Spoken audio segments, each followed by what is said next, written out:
If you want to learn more ways to become a professional independent operator, subscribe to this channel. If you want to support what we do, like, share, and turn on that notification. Welcome to Making Your Miles Count Production, an educational program to all Canadian lease owner-operators with your host, Robert Scaper.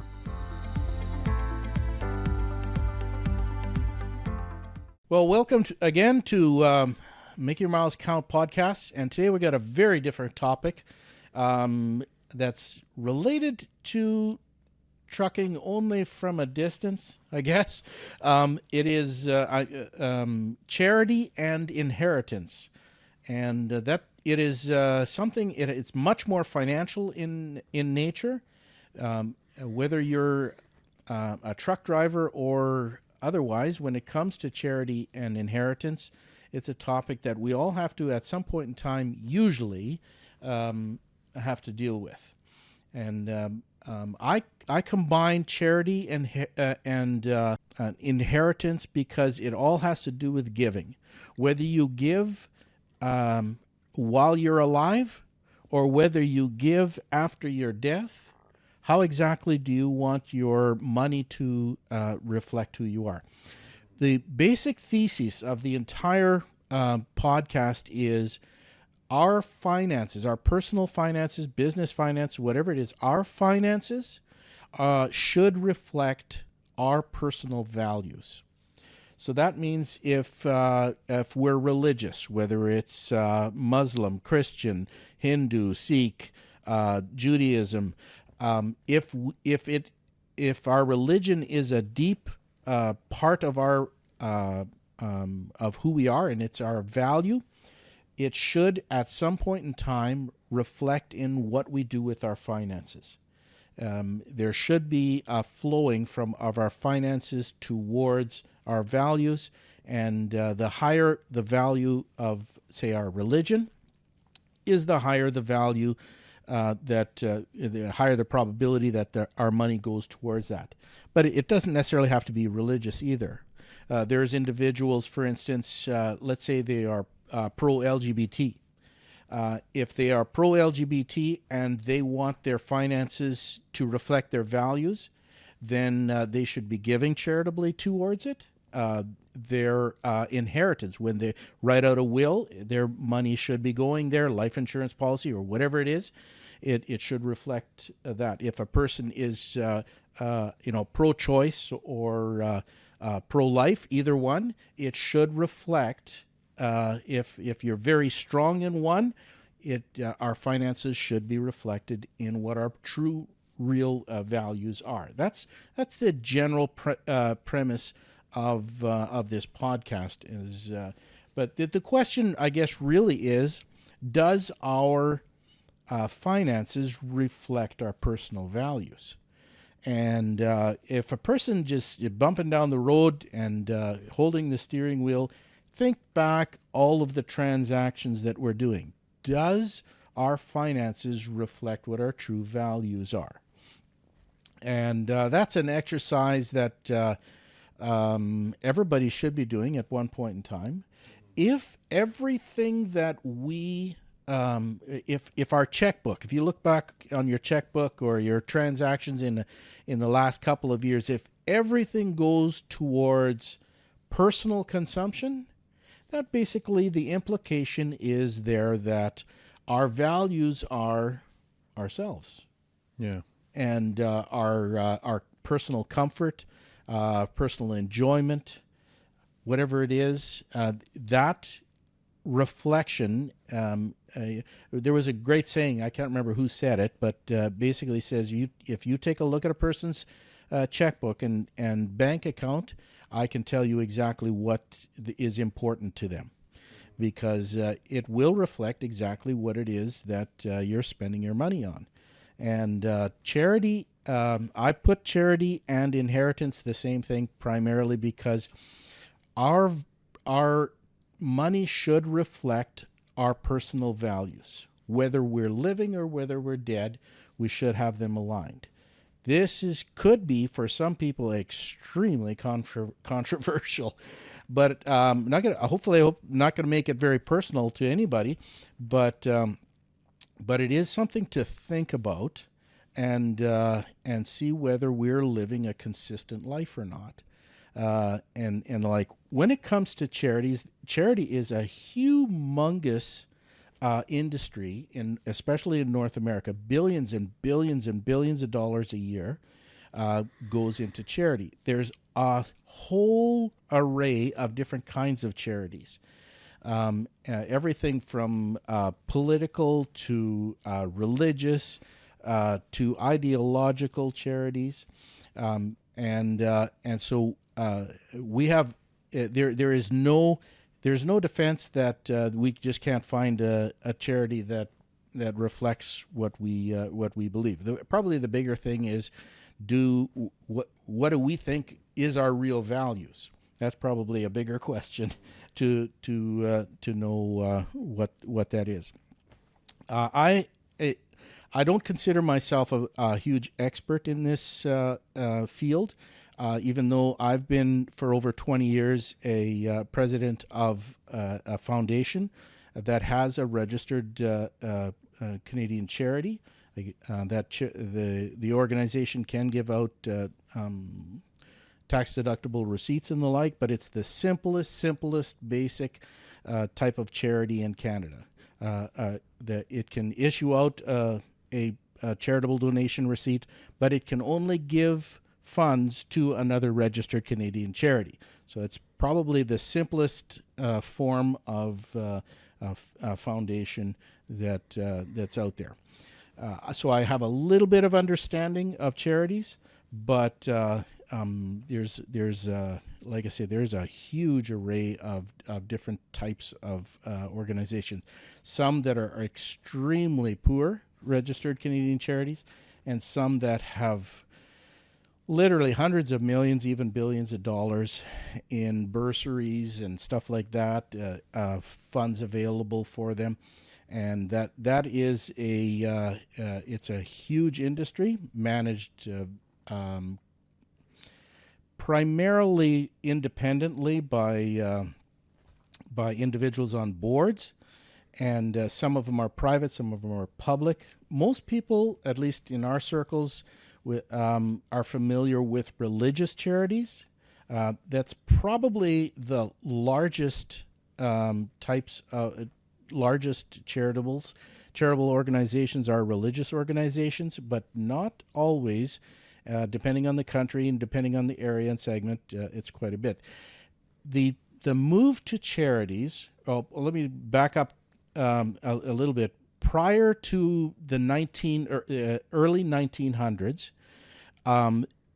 charities were almost exclusively religious, because the only type of tax getting a tax deductible receipt, it wasn't needed prior to 1900 because there was no personal income tax. So the religious organizations never gave out charitable donation receipts because, quite frankly, nobody paid any income tax. But when income tax became an issue, which was just before or during World War I generally, and it depends which country you're looking at, it was that the personal income tax was there, but the inheritance tax started a little bit before there. There was two primary people in North America that popularized the charity. It was John D. Rockefeller and what's the other guy? The guy who gave to a whole bunch of libraries and the like. Andrew Carnegie. Andrew Carnegie gave to the vast majority of libraries in the 1900s were all instigated or given by Carnegie. Those two individuals, John D. Rockefeller, there's a whole bunch of different variations as to how much he actually made. He was worth somewhere between $500 and $600 million.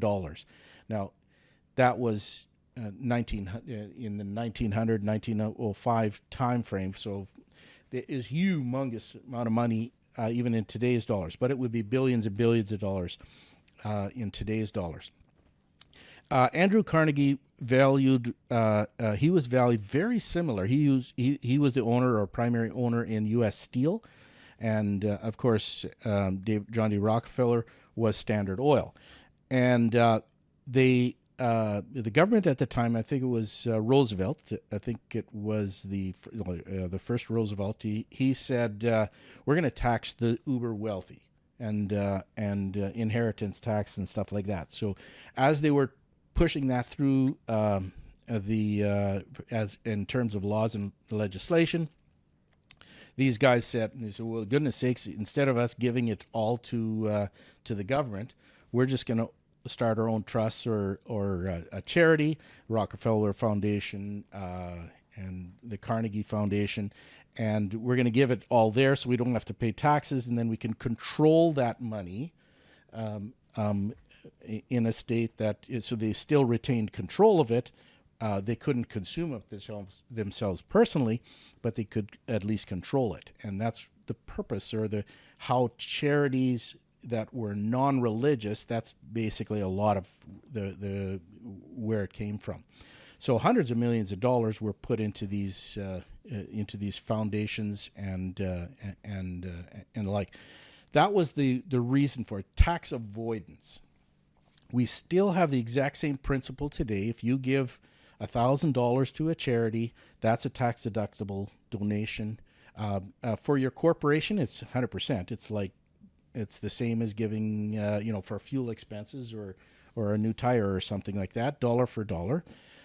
Personal income tax, the formula works a little bit different. If you give personally, there's a formula that is applied, and you get a certain portion, approximately 30, anywhere from 25 to 35% on $1,000. You would get back as an income tax refund, and there's varying different, whether you're in Canada or United States, there's varying different formulas that apply, but that's approximately what it is. So there's a lot of charity has began since the 1900s. Some of them, like I said, are religious, and some of them are non-religious. There's another great example of Henry Ford has the Ford Foundation, and the Ford Foundation, what he did was he moved all of the shares that he had of the Ford Motor Company into the Ford Family Foundation, and the Ford family themselves were on the board of directors. And these board of directors, they control the assets of the foundation. They can't directly consume the wealth of that, at least not without a receipt or something like that associated with it. So there's a responsibility of somebody on the board that they have to follow the bylaws of the charity on there. So there's a lot of responsibility. Everybody, I remember going through the masters when we were dealing with this in school, and finding out that very large corporations, they put their money into a foundation or some sort of a trust or something, but a foundation, and then controlling it from there. I realized, man, the whole thing is tax-free. Like if the Ford Foundation had 100 million shares of the Ford Motor Company, and Ford Motor Company had a dividend, the dividend that goes into the foundation doesn't have to pay taxes on there. Because it's a charity. And so there's a huge amount of, you can gain wealth within a foundation without tax implications. One of the reasons, for instance, I believe, and others do as well, that Bill Gates put huge volumes of shares of Microsoft into the Bill and Gloria Gates Foundation is so that he doesn't have to pay taxes on it. First of all, he doesn't have to pay tax on the appreciation of the billions of dollars in the increased capital gains of the shares that he owned on it, and also the building of the wealth is now tax free. There is a huge, like you even talked and watched some of what Bill Gates says. He says I did this and this and this, and had the laws been differently, I would have done that because otherwise I'd have paid too much taxes. A very wealthy person is going to look to avoid taxes as much as possible. Once you gain a certain amount of wealth beyond a certain amount, you can only live on so much. I mean, if you got, $100 billion worth of wealth, I mean, how can you spend that money? You can't, right? So instead of just giving huge chunks to the government in taxes, you want to shelter it so that at least you can control it and see if you can create the value that's important to you. As I was saying, our wealth should reflect our personal values, and so if there is some sort of a charity that you're interested in, the assumption is the values of that charity are the same as your personal values. And so that's the general principle here. We'll touch maybe a little bit on the uber wealthy. The only person who doesn't quite match, the same way that Bill Gates managed his wealth, as well as Warren Buffett. Warren Buffett's going to be giving a whack of money to Bill Gates.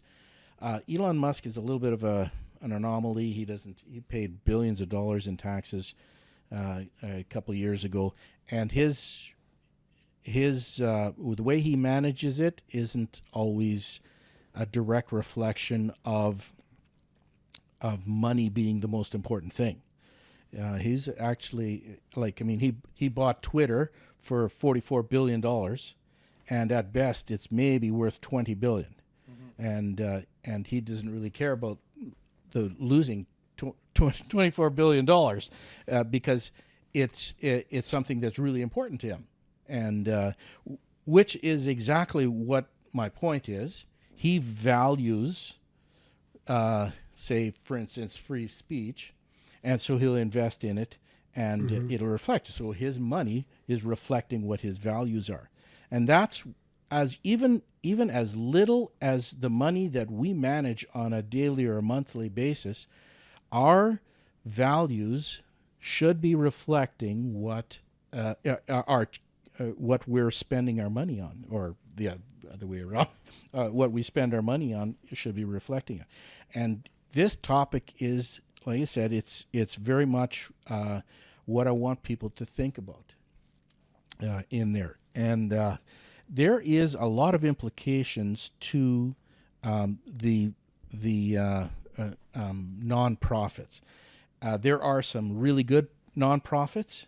What I would be that I would define as a really good nonprofit, and then there are those that I would define as something that I would never give my money to. There are what I would call true nonprofits that are truly trying to benefit somebody through values, and then there are nonprofits that, in my opinion, I would not classify as a charity. I'll give you an example. And in preparation for this podcast, I read the book Clinton Cash. And even before I read the book, the general understanding that I understood, I understand nonprofits and charities, the Clinton Foundation, for every $100 that they received as a charitable donation, they only gave out to charitable projects. They would only give out $5. So 95% of what was donated to the Clinton Foundation went to something that had nothing to do with charity, whether it's flights here and flights there, or whether it was some house or some administration costs or whatever it was. It would be what I would classify as an extremely inefficient charitable organization for what my values are. And I'm not really interested in pointing a finger at Bill and Hillary and saying nasty things or so, but it does not reflect the purpose of a charity. A charity is something that is supposed to enact something socially or religiously or some type of humanitarian relief, and with the dollar figures that we have. In Canada, we had a very nasty situation, still under investigation. Maybe it's an accusation, not a something like that. The We Foundation. The We Foundation basically said, we're going to build a house in Africa for a widow or an orphan or something like that. And this house it's going to cost us $30,000 to build this house. And so it would do a whole bunch of marketing. It says, if you donate $30,000, we're going to build this house for an orphanage. And you get a plaque that's on the side of the building. And would you give $30,000? So some people said, okay, we'll give 30. So they send out $30,000. What was actually happening, though, if they built 100 houses, let's say, just as an example, they should have had 100 people donating $30,000, but they actually had 150, 200, or 300 people donating $30,000. But they would only build 100 houses. Were their houses built? Yes, but instead of though it cost $30,000, they may have collected $90,000 for that one house. What do they do with the other $60,000? Again, that would be a little bit like maybe they gave bonuses to this person, administration for that. Who knows what they all did with that? But the amount of houses they said that they were or did build, it was actually, according to allegations, that it was not. It was less than what they said they were actually promising, and that's where the scandal is. When it comes to a charity can say whatever they want. We're gonna do this amount of humanitarian aid for that, and quite frankly, they can try, but sometimes it's not a try. It's just that they lie and they do something completely different. There's a fair bit. Not a fair bit. It does happen in charities. Sometimes it's legitimate theory or crookery, but sometimes it is they tried and they failed, and that is a very difficult thing for some people to overcome, and that is the aspect. If I'm going to give $100 to somebody, and that $100 is actually dispersed in a way that my expectations were not met, there's a conflict there. And so it in the entire charitable organization, that's a very difficult thing that every charity tries to keep track. Are they going to do what they actually said they're going to do? And for everybody who gives, it is something that they all have to wrestle with in some way or another. From my personal perspective, when I give to an organization, I try not to have any strings attached to it. Once it's gone, it's gone. Because you can't guarantee anything. There is a fair bit of faith in this that you have to release it to. From an accounting perspective, like I said, I got hundreds of people coming into my office, and we do hundreds and hundreds, probably thousands, of personal income taxes. So we know who gives and who doesn't give, and it's all, of course, confidential and the like. But I can fairly decently say that those who do give tend, on average, considerably good 80 to 90% of the time, do much, much better than those who don't give. And that's not just my opinion. Other authors, other writers like Susie Orman, and many other accountants and financial managers, they all concur that, hey, people who give charitably for whatever reason, and it's sometimes completely, you can't say, oh, there's a direct correlation there. You can't directly correlate. Hey, $100 gives you $10,000 or whatever, $1,000. There is no direct correlation, but there is some sort of a causation. There's some sort of a link there, because the data just shows that generous people do better than people who are not generous. And from a financial perspective, we have a fair bit of clients who give charitably, and in my opinion, that's one of the reasons we have a fair bit of clients who do financially well. And charity is a big topic, and it's very controversial. My bottom line is, like I said, the values that we have should be reflected in what we do with our money in there. Now, that being said, I'm bringing wills into this at the same time. And this, I've done a lot of thinking about wills and estates, not just because I'm an accountant, but I've been listening to Dave Ramsey for 3.5, almost 4 years now.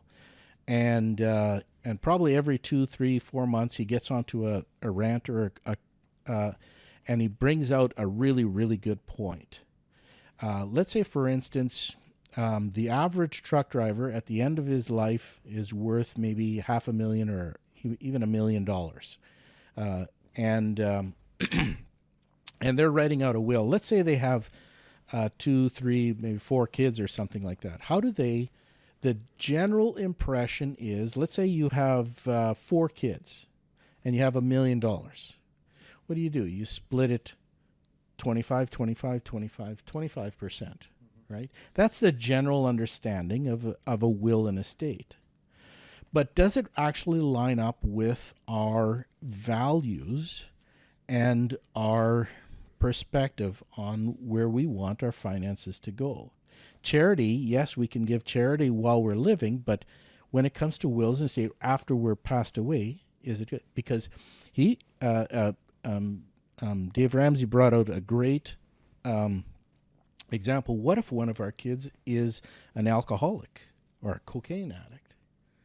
Do we want to give one of our kids $250,000?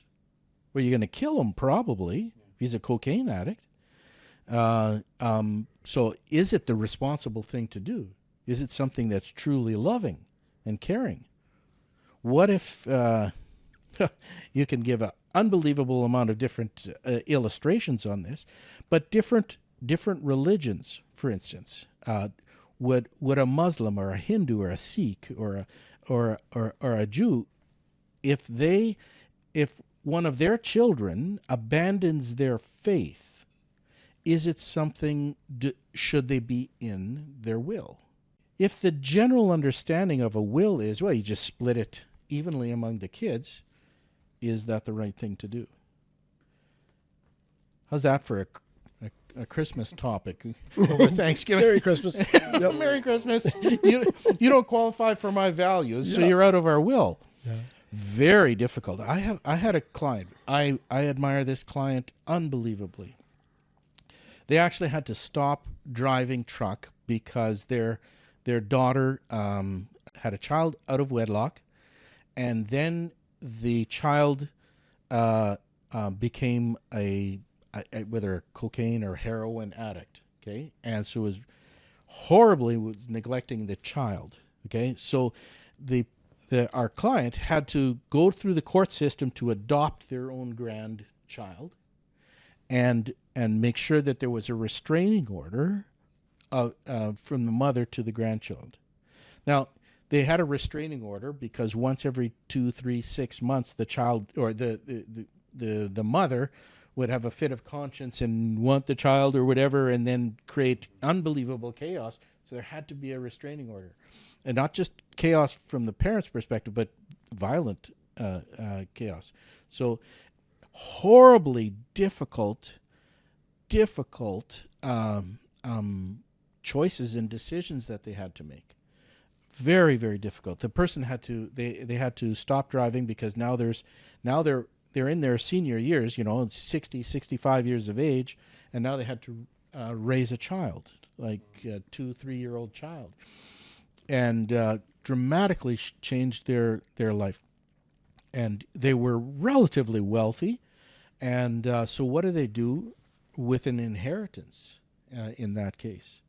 Can you give it to the child? You can't give it to the child, but maybe you could possibly give it to the grandchild, but these are really difficult questions that some families have to do it. Or if they're a religion, one of the things about the Jewish religion, and I want to come out, I respect each religion independently, and they have the right to do whatever they want to do as a religious organization, as long as it doesn't create violence on another person.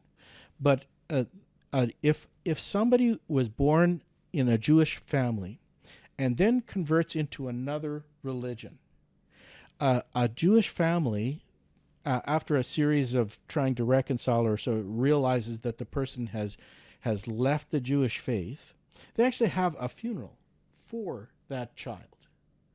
And it's as if they don't have that child anymore. And there was a story of somebody who left the Jewish faith, and they actually attended their own funeral, and watched it. But the family, said goodbye, and so be it.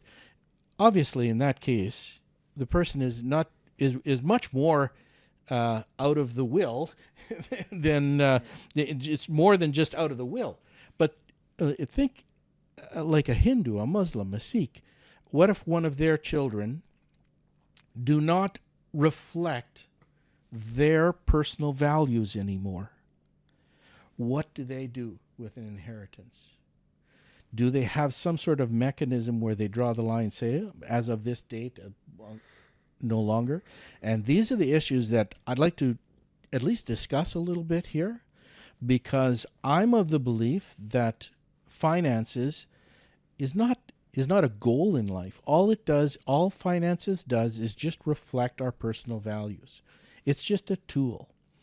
And realistically, these are very, very tough issues. And I thank Dave Ramsey for bringing out this subject quite a bit, because he said numerous times on his show, for instance, that if any of his kids or grandkids do not reflect his personal values, they have absolutely no access to the hundreds of millions of dollars that he has built in there. I respect that because it's value driven, and there are entire industries that are looking to build wealth under certain values. So, give you an example, and this is prevalent in all charitable organizations in one form or another. I was talking to an individual who was hired by a particular what do you call it? Denomination, a religious denomination that it goes to all of the church denominations all across Canada, and he has interviews and asking them if those members of that denomination would have a what do you call it? A life insurance policy, and that they would assign it over to the organization. And it's prevalent in religious organizations, but it's also very, very prevalent in non-religious organizations. The founder of Canadian Tire, we go a little bit into the story of his very, very controversial, I'm sure very nice people, but the original founder, he was married, but I guess the primary was a philanderer, which is different than a philanthropist. He was not very faithful to his wife at all. Okay, very, very controversial. Now, his wife knew of his infidelity, but they were in a group in a society that it was much more tolerated, and it was much more accepted. She was very, I guess you would say, bitter, and which is right and true for that. But he was he wanted a certain amount he gave to a certain amount of charity, and she didn't have much control over their finances at all. She was very much the wife, and that was pretty much it. He controlled it all. But as it was, it appeared that, well, it as it happened, he passed away, and she inherited all the shares, and so she became unbelievably wealthy, and she had all of the control. At that point, she gave millions of dollars. The book that I read didn't say the amount. Millions of dollars to the Ontario Humane Society.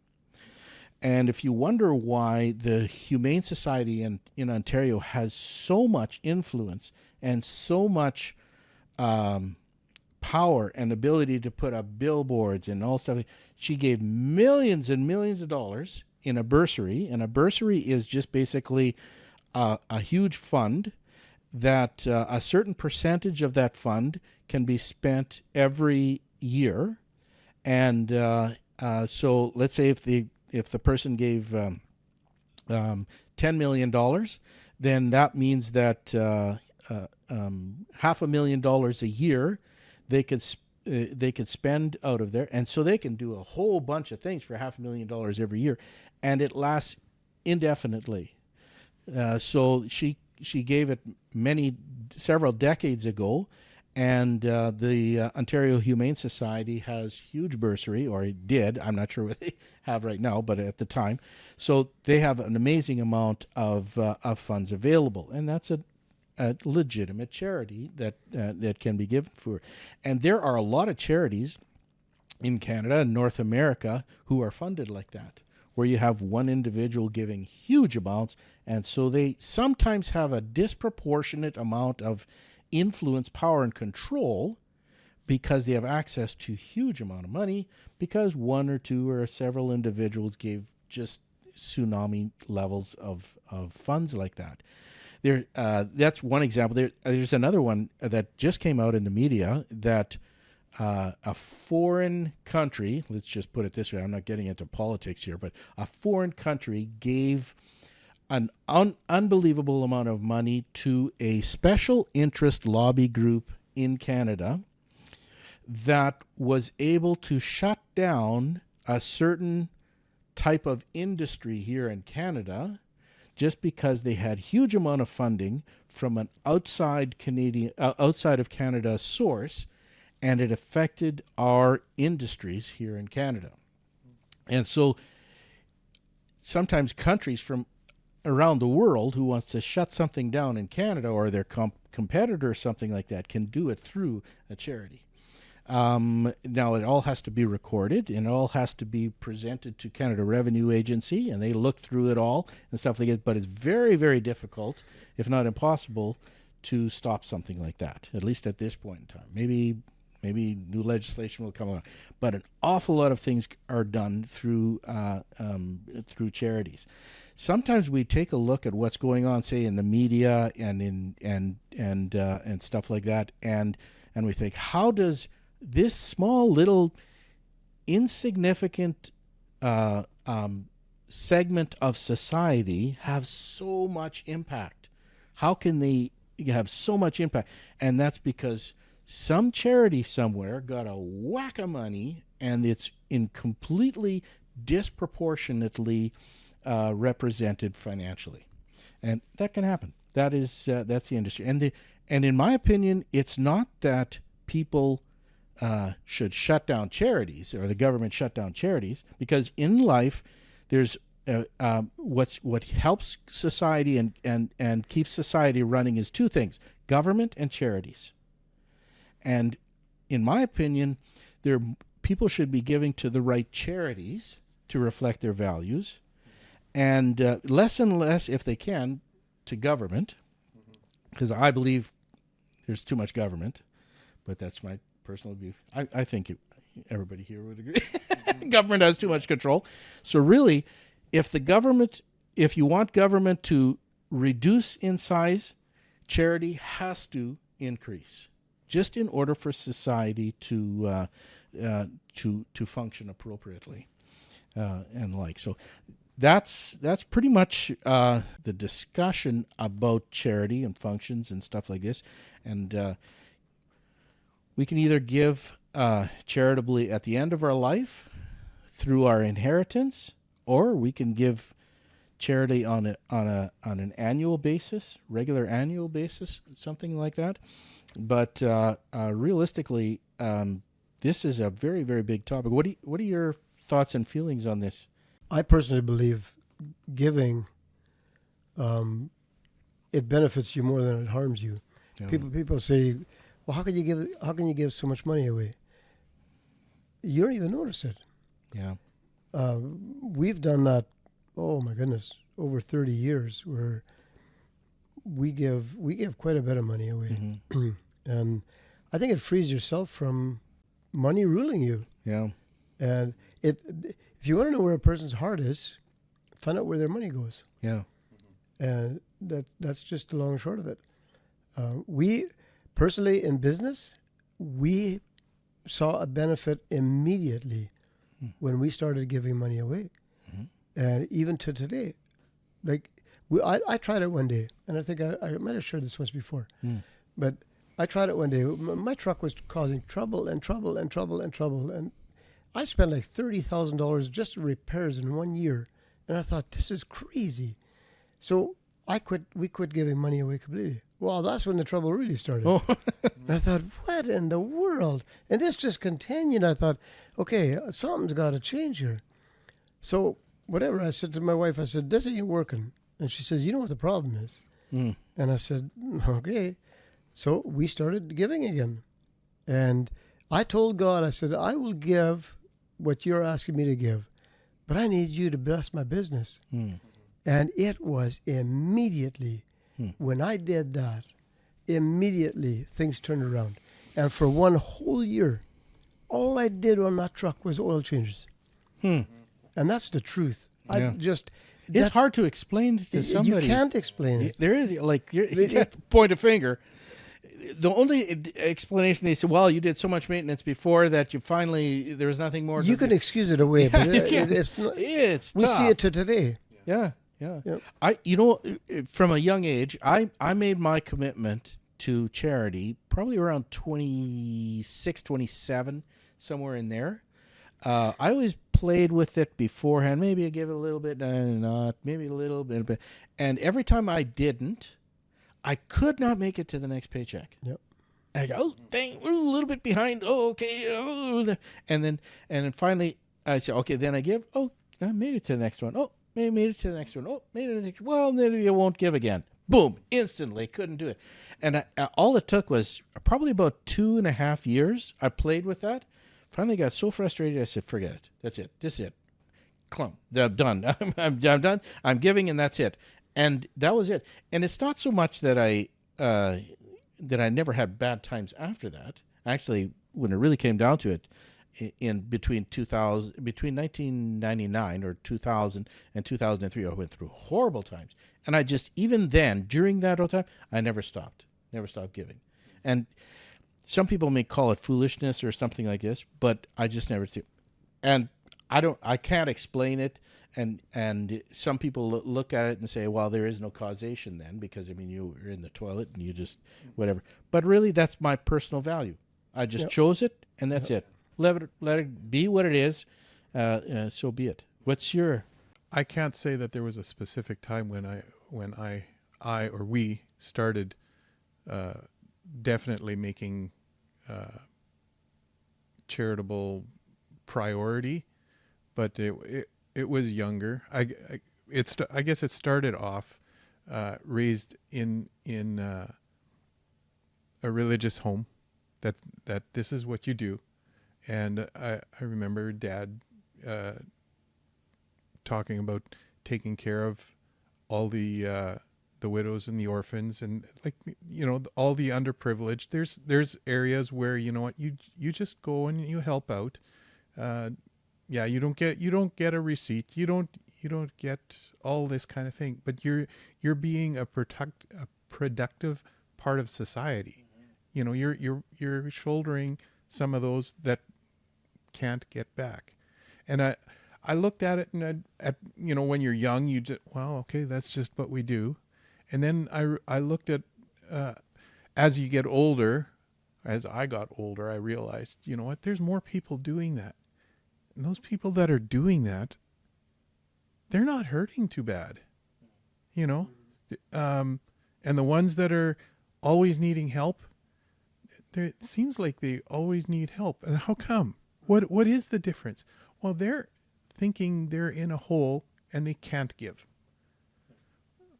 The people that I see giving, that isn't even an option. You just, you know what, I don't have a lot, but I can help you here. I can do this, you know. And it's not that I had an aha moment. It came to the point where, you know what, I can be an entity unto myself, or be a productive part of society. Well, that's a good thing to do, you know. And that was just growing up and watching. You don't have to go to school. You don't have to take courses. You just look out in society, and you can see that there's and for truck drivers, you know, you were explaining a story where you just helped this young guy get the fuel going on his truck again. You know, you spent half an hour, 45 minutes. You didn't get a receipt for that. You were to ask. Yeah.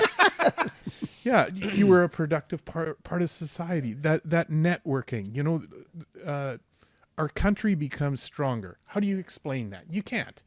But that you know, shouldering our soldiers. They've learned to train to walk together.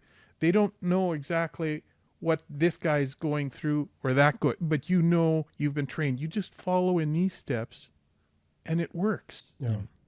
Going back to, I mentioned Susie Orman in her book, one of her books. You can Google Susie Orman, but she was basically a personal financial manager or planner or whatever it is in the United States, and she said that one thing that she experienced was she sold shares of companies to different people. So she would find out about a stock, and she would have these 100 people that she called, and she called all, and basically gave the exact same presentation to every single one of them. And what she found in her firm, I guess it would be, that everybody who gave charitably, a disproportionate on a good opportunity, they would invest. And it's not that the negative ones or the guys who don't give charitably didn't invest, but a disproportionate amount of good of charitable individuals invested. Then it came time to actually sell the shares. And the ones who gave charitably said, you know, I think it's time to sell. We'll sell. And a disproportionate amount of individuals who did not give charitably said, you know what? I think we can squeeze another $1 out of it, another $2 out of it, or whatever, Yep. and they would lose. Yep. And so the net result for the whole thing is just unbelievable benefit to the individuals who gave charitably. She can't explain it, neither can anybody. And I can guarantee you talk to accountants all across Canada, financial planners, and they will have the very similar experience. It's just that when you give charitably, you tend to make better choices financially. No different than when you're not under a pressure situation. Like if you are debt free and you have a choice to make a financial decision or something like that, you can think much more clearly because there's no pressure, there's no urgency, there's no stress involved behind what you're doing. Giving charitably somehow or other washes us of greed or competitiveness or something like that. I can't explain it. But I can pretty much guarantee the vast majority of accountants will say the exact same thing. Can they explain it? No, they can't. But it is something that is actually out there. It's a sowing and reaping. Yeah. It doesn't matter. We learned this in school and when we were kids. Do unto others as you want them to do to you. Yeah. And it's the same. It's the same principle. A farmer sows a seed. He doesn't go the next day and dig it up and say, "Oh, that didn't do anything anyway." Yeah. No. He knows. If that's coming up. Yeah. He knows that. And it's the same way. It doesn't matter what. It's not always financial. But we're talking about finances now. Yeah, but time too. Time. Yeah. If you finance something, you're going to get it back. Yeah. That's just a principle. You're going to get back more than what you put in. And it's like that with everything, but especially with finances. We see that every day. Yeah. Every day. Like, for example, guys are struggling, sitting all over the place, can't find loads, can't get a load. I get a phone call. Man, I got this load, but I have no idea how I got this load, but do you want it? Well, of course I do. Yeah. And the other guys just say, how in the world do you get all that? Yeah. I sowed into that, and we speak into that. Yeah. Your words are so powerful. Yeah. We're creative beings, and I know even at my company, the guys, there's a lot of drivers that are just really anxious. Let's put it that way. And part of the problem is they're a little overfinanced and under revenued. yeah, and undercapitalized. Yes. And I understand that there's not the same volume of work, but it's not that I've ever I could always go out and drive more. But you know what? There's times where, you know what? I need to be home. I was home. I needed to be home. And when you start second guessing, I don't think it values anywhere. I don't think there's any value anywhere. Just being positive. You know what? I'm going to be available. And even this last little while, I've had some time off. Dispatch. I've talked to them a couple times, and they are so easy to get along with, compliant. Part of the reason is they don't have to find me work. Yeah. The other part is they know, you know what? When I'm there to work. Yeah. When I need time off, I need time off, and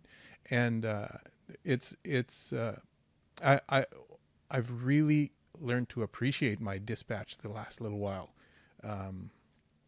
It's been a little bit difficult, and they've been more than gracious. Like, yeah, sure, I could go to a company and make a few cents more a mile or whatever, but sometimes that's not what it's about. It's about this. This is that family, that connection, and they as hard as I fight for them on the road, they fight for me behind the computer looking for loads, right? And it's just a trust, and there's a everybody knows the saying, desperate people do desperate things. Yes. The key, I think, the longer you're in the trucking industry, the less desperate you want to be. You want to set your life, build your life in such a way that you're not desperate. I hate to bring up Dave Ramsey again, but one of the biggest things that he said was life insurance is for the young, but the older you get, the less you should be relying on life insurance. Life insurance is not something that as a big windfall or anything. Well, first of all, you're dead, so it's not a windfall to you, But you should be gaining wealth in such a way that it you can support yourself indefinitely at the time of a retirement. Well, then why would you need, if you can support yourself why would you need life insurance? Mm-hmm. Only reason would be possibly to give some more inheritance to somebody. But then if you're going to do that, as long as it's along the same, value lines that you have, that's what it is. Now, if you ask somebody who sells life insurance, they said, "Oh no, the older you get, the more insurance you need." But no, all your kids are slowly one by one leaving. They're out of the house or whatever, and your income actually goes down or dwindles or something like that. So I mean, you have to purposely think, what kind of retirement do you want? And charitable organizations being charitable has a huge reflection on what kind of life you want to build and what kind of life you want to live. And that's when you're bumping down the road, the biggest thing is sometimes we get discouraged. You're driving along and you go, "Oh, I'm not getting anywhere. No, I'm not getting anywhere." And if all we are thinking of is just ourselves, that would be pretty depressing. Yep. But if we realize that, I'm contributing to not just my family, but also to other organizations, I support this orphan in another country or whatever it is that we do. It's something apart from ourselves, and that creates a huge value personally. But giving people are happier people too. Oh, yeah. They're much happier. Yeah, I agree. I love nothing more than if you're in a restaurant somewhere and you just just grab the ticket from that table, pay for their meal. We just love that. Yeah, that's great. We did that on a Mother's Day. There was an old couple. They must have been late 80s. They were out for lunch, just the two of them. And I just said to Kathy, I said, "Check out that couple there. They just look like such sweethearts." And I said, let's buy them lunch. And so I went over and I took their ticket and I said, "We'd like to buy you your lunch." "Who are you?" Yeah. I said, "Nobody." Yeah. But I said, "It's Mother's Day." And I said, "We just like to bless you." And so we picked up the tab. And they both sat there. "Well, why would you do that?" And I says, "We're 1,000 miles from home. And we can't be with Mother. And we just want to bless you." Yeah. And both of them just sitting there with tears streaming down their face. So like, wow. And I saw them walk out, and I thought, that's just, it did more for me than it did for them. Sure. I am convinced, and maybe this is blind, I'm blinding myself, but I'm going to say it by faith, that there are more nice people out there than what the media says or implies there are. Absolutely. Especially in Canada. Canadians are one of the most generous group of citizens out there. We give more per capita. We give way more than the United States does. Dollar-wise, they give way more, of course. Yeah. But per capita, we give more. And we're very, very generous country. And I think that makes a huge impact on our society. And we should always be thankful for that and remember that this is who we are. We're not whatever the media says we are. We are very generous, kind, tolerant, giving people. And that is what I think we're proud to be Canadians, kind of a thing. I think giving is very, very important. Yeah, it just does something for your soul. It does something for you. Yeah, you were telling about that, where you bought someone's supper, and I remember this was years ago. Oh, my wife and I had gone out for supper because we had got our paycheck and we could just afford it, and it was time away. The kids were at home and we had a great time. We were sitting in the restaurant and I looked over and there was a guy that I knew, and he was a He was a businessman who worked in a charitable organization, and I knew of him. I didn't know of him I knew him by recognize him, and I think I don't know who he was out there, but it was a table of maybe 6, something like that. And I was sitting there, and I was just, wow, that's cool. I seen him, and all of a sudden I felt inside, pay for their supper. Whoa! How do you do that? And I didn't feel like going over and talking to him. I didn't know him that well. Mm-hmm.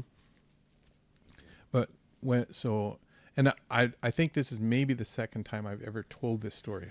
I don't talk about some of the stuff that I do, but anyways, it impacted me so much at that point. Like it has for probably, it's been over 30 years, and it still stirs something in me.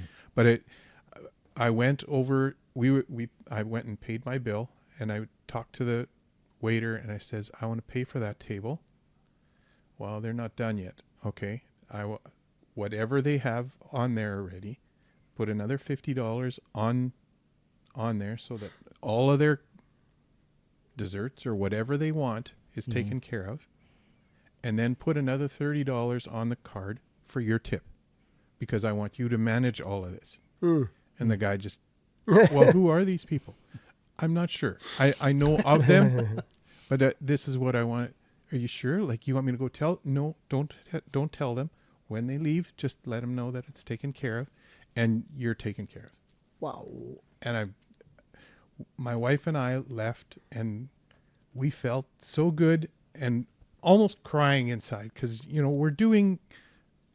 We felt this is what we had to do. Mm-hmm. What an amazing return on your investment. And for 30 years ago. Yes. that one act has brought me so much joy and hope and direction and whatever. And we've done it since. But that was the first hard one that and the other reason it was difficult was because I'm a fairly quiet, shy guy.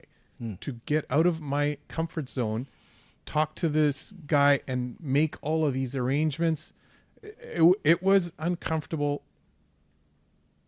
but it was one of the first stepping the owner stones. of Kiki Penner, you know who I'm talking about, years ago, this guy would just pick up anybody's tab. If he's in the restaurant, he saw you said hi to him, he'd pay your meal, or just about every time. And one day he was there, and I saw he was at Smitty's, and I saw the waitress bring the bill, and I went and grabbed it. Oh. And I said, today's my turn. I bought the multimillionaire. I bought him supper. Mm-hmm. Yeah. And he didn't know what to do with that. Yeah. No. He did not know what to do with that. I said, you have blessed so many people. My turn. Yeah. That's amazing. Now, this is a good discussion about charity. The probably the more difficult subject is about wills and estates.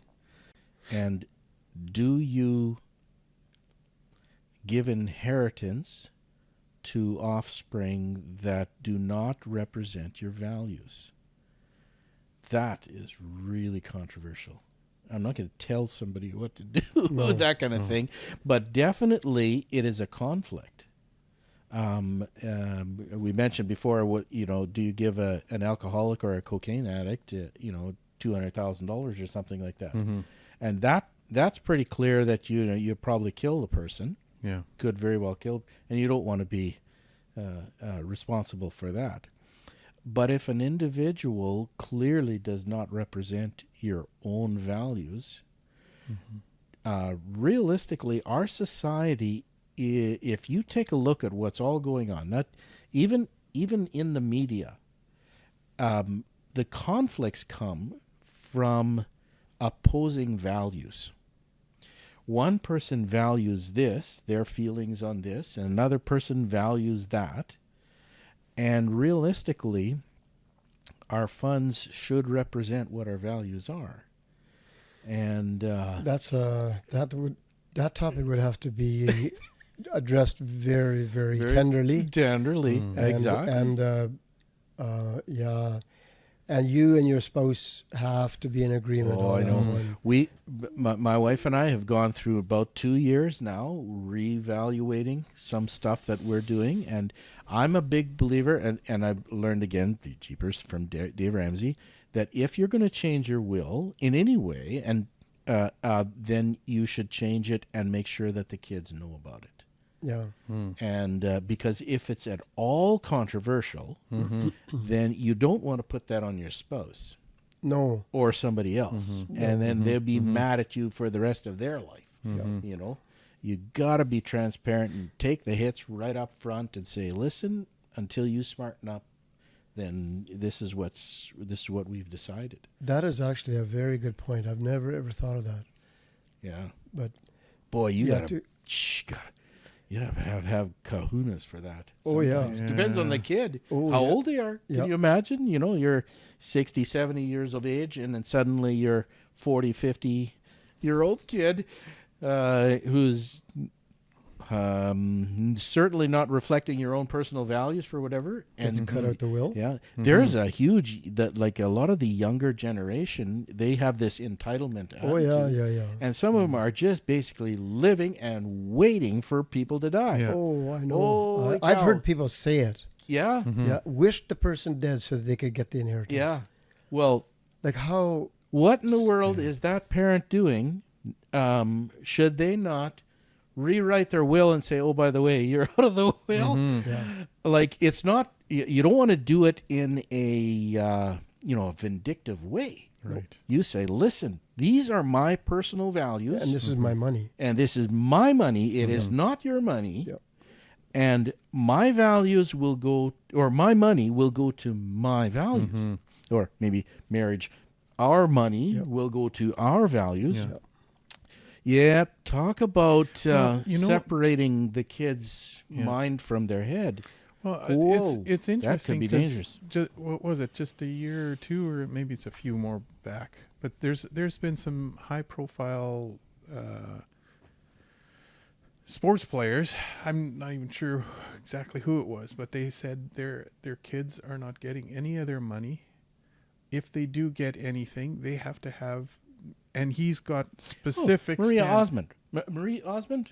Donnie and Marie Osmond? Yeah. Marie said, no, my kids are only getting a certain amount. It's very controversial. Yeah. Yeah, she was like, there's actually a lot of people like that. Yeah. Oh, yeah. Well, even Bill Gates said, you don't give billions of dollars to your kids. Right. They get a certain amount and that's it. But he inherited billions of dollars from somebody that was dying. Bill Gates? yeah. Not Bill Gates. Yeah. Yeah. Okay. The foundation inherited it. That could be. Yeah. But because he had some children that were not, so he said, "There's no way that those kids are getting all that money." And he saw what Bill Gates was doing, Yeah. and He supported it. Yeah. Yeah. Now let's put the flip the other side. Bill Gates approached Elon Musk and says, "Would you consider giving a portion of your estate to the Gates Foundation?" Elon Musk and Gates don't get along very well. But Elon Musk says, "Are you still shorting Tesla stock?"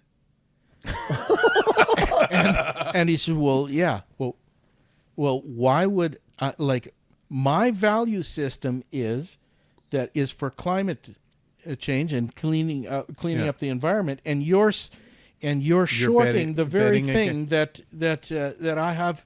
It's an expression of my values. Why would I support that?" yeah, no kidding. Yeah. And that's exactly the point that I'm making, right? Yeah, it is very. He has values. Bill Gates has different values, and why would he give Yeah. contrary values or his money to contrary values? That is, that's a big topic. Yep. And so people, I mean, if they're on their, they should reevaluate what they're doing. I was just thinking about that. That's kind of. I don't know what the word is, but they're both claiming to be wanting to do better for the world, but they don't support each other. Yeah. Like The different paths and different arenas. they both say they have the same goal Yeah. in making the world better with climate change and whatever, but they won't support each other. Totally different approaches. Yeah. Yeah. That I'm a big believer Something to in think you about. should never concentrate power. So Bill Gates has whatever, 50, $100 billion in his foundation. If he gets too much in there, the more money an organization has, the less efficient they become. If you actually take a look at the Gates Foundation, there was an interview that the camera was watching where Bill Gates and Warren Buffett were sitting at a cafe, it looks like, whatever, and they were having a cup of coffee, and Bill Gates was reporting to Warren Buffett the results that they invested $400 million in some initiative for something or other. And Warren Buffett was sitting there stirring his coffee, amazingly uninterested in what he was saying. But then Bill Gates says, well, then we did this, and then we worked with the government, and it sure didn't give a very big return. And he was giving a bad report to Warren Buffett, who technically didn't care one way or the other, But the one thing that was clear from that interview is Bill Gates believed that in order to get something done, he had to partner with government organizations. And the moment you partner with government organizations, your efficiency just takes a royal nosedive. And that's why hardly anything got done.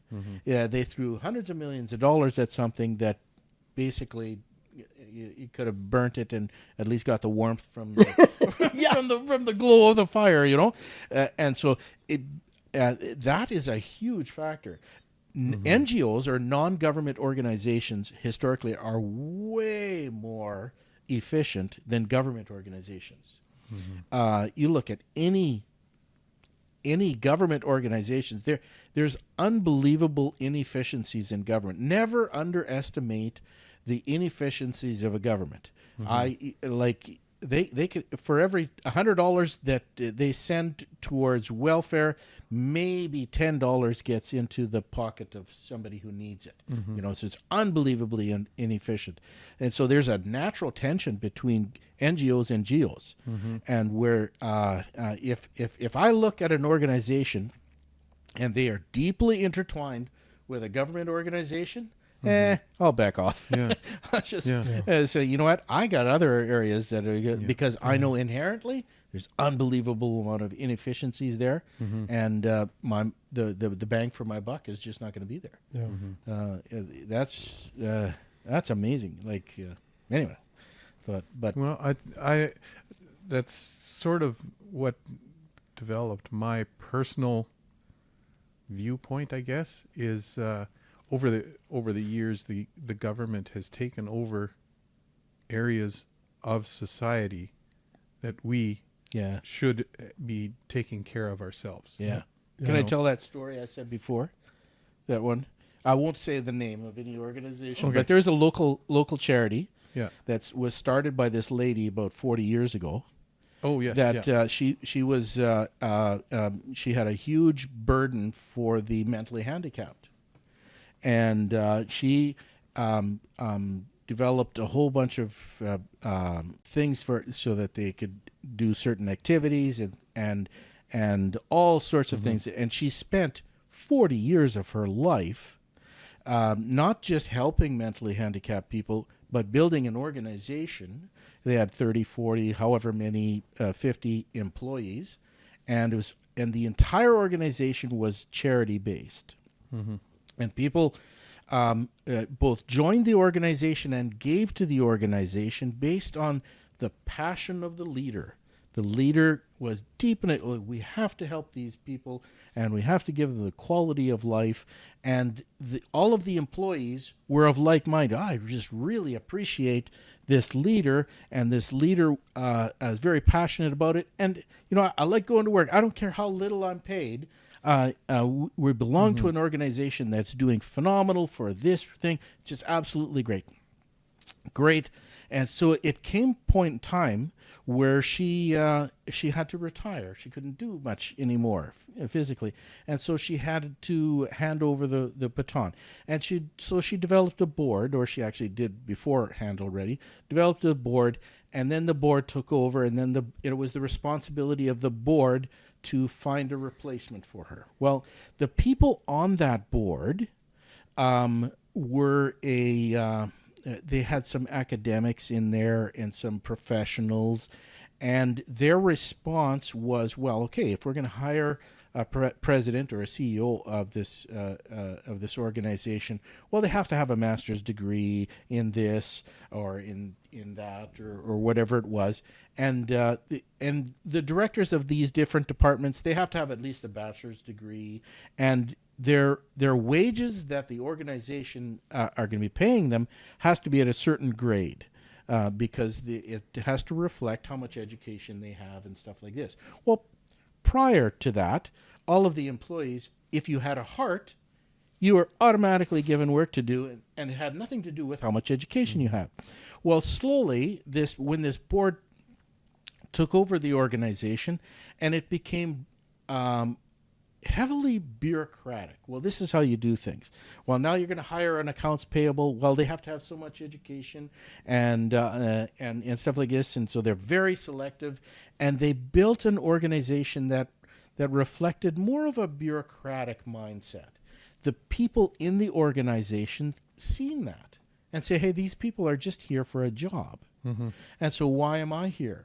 Well, I want more money. If they get that much money, I want to.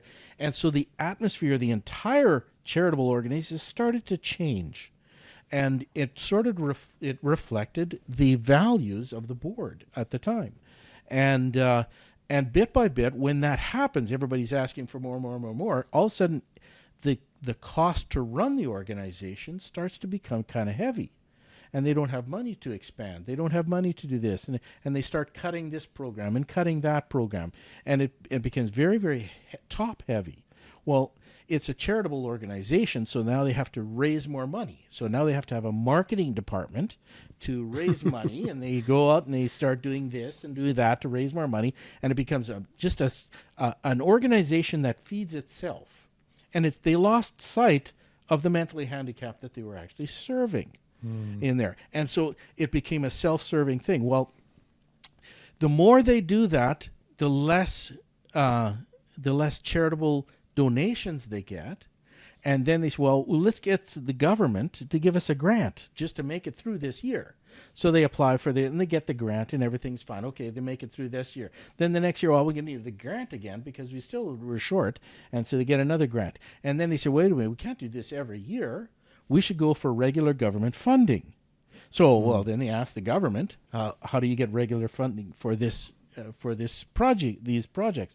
Well, you have to. This is what you have to do. You have to have this and this and this and this, and a whole bunch of criteria in order to qualify for regular government funding. Well, then they change the organization accordingly, and now they align with the government priorities, and now, like say maybe they unionize or whatever it is that they realign themselves. Now they get regular funding, but they still have the charitable organization. So whenever their shortfall is, they say, well, we'll just do a charity run or something like that. And so it's primarily government, but it's subsidized by the charity organization. And the entire organization changes from something that deeply passionate and people believing in something and actually doing something for society, and now it's basically taken over by the government, and there is no little to no passion about it. It's just a job, and stuff like that. That's an example of where an organization can change from something that is truly charitable and really beneficial to something that the government. And realistically, the exact opposite should happen. Yeah. Where charity takes over government. What government, we're going to do, no, out of here, we'll do this. We don't need any of your money. Yep. That's the benefit where society should be going. Yep. But do your homework before you invest somewhere. Yeah. Find out what they're all about. Anyway, great discussion. I guess I guess we're going to leave it up to the, you're bumping down the road, you're listening to this podcast, and you're thinking, oh my goodness, what am I going to do with my finances? If you're, I guess you're fortunate enough to have a good building up of a fair bit of wealth, what are you actually going to do with it? And realistically, it takes good thought process. What are your values? And making sure that wherever your money goes, it is reflected. Your values are reflected in where it goes. If I can say, if I'm saying that right. And use it in a positive way. Yeah, and that did you? And that actually is totally good if it's completely different than mine. Because there's some, say religions or some organizations that I actually would not give to at all because I don't believe in that. Yeah. But realistically, if you do believe in that, well, it should reflect in whatever it is that you're given. And that's the great thing about our country, or the free market system, or a free country. Actually, you're able to do with your money what you actually believe is most important. And do it cheerfully. Yeah. Give cheerfully. You betcha. Yep. Willingly. Right on. Thanks for stopping by Making Your Miles Count. For further Making Your Miles Count productions, call us at 877-987-9787 or download us at makingyourmilescount.com.